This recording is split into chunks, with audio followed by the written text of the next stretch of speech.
general approach to factoring a polynomial. Step number 1, factor out any common factor.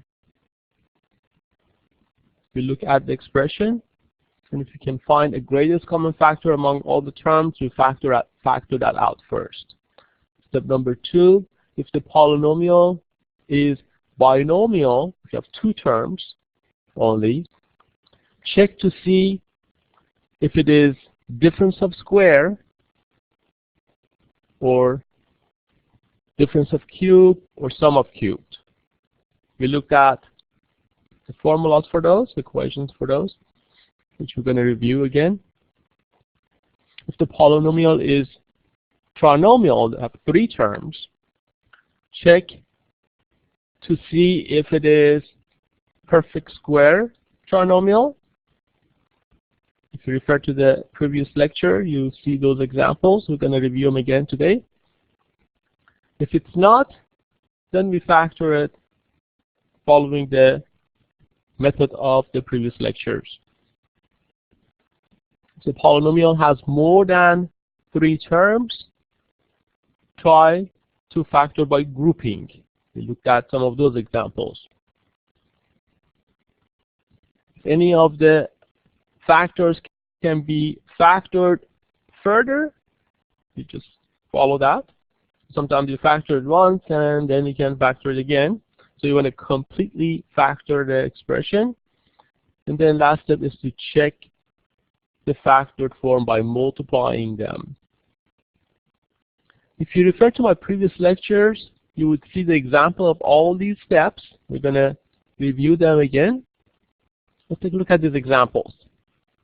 10t plus 150. The first step is to see if you have anything in common. What's the greatest common factor between these terms? Obviously here is 10. If I factor the 10 out, then I can ask myself, what times 10 give me the first term? And you see 10 is missing, so it's 10 right there. What times 10 give me the second term? Here would be 15. If you divide 10 into 15, you get 15. You can always check our answer by multiplying them to make sure that is the right factor. So if I multiply, distribute here, I get back to what I started here. I get 10t plus 15 times 10 would be 150. The second one, we have 2x to the power of 3 plus 10x to the power of 2 minus 4x. So the greatest common factor among 2, 10, and 4 is 2. And among x to the power of 3, x to the power of 2, and x to the power of 1 would be simply x. So 2x is the greatest common factor. We ask ourselves, what times 2x give me this first term? We're missing x to the power of 2. Remember, we're adding the exponents. X to the power of 2 times x to the power of 1 give you x to the power of 3. What times 2x give me the second term? Divide 2 into 10, you get 5. So it would be 5x, x times x to the square here.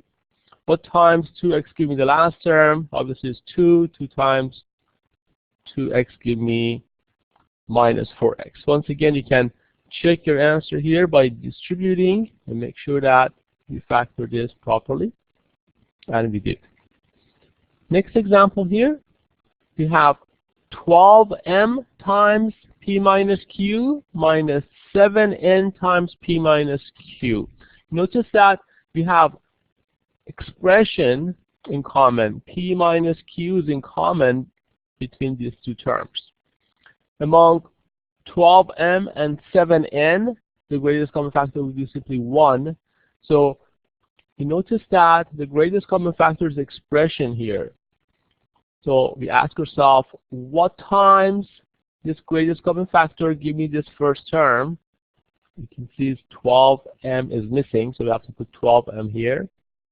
What times the greatest common factor give me the second term? I'm boxing the second term here.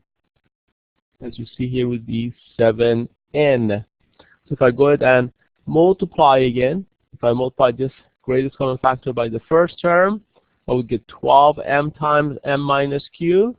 If I multiply the greatest common factor by the second term here, I would get this second term here, minus 7n times p minus q. So you could have a expression in common between two or more terms here.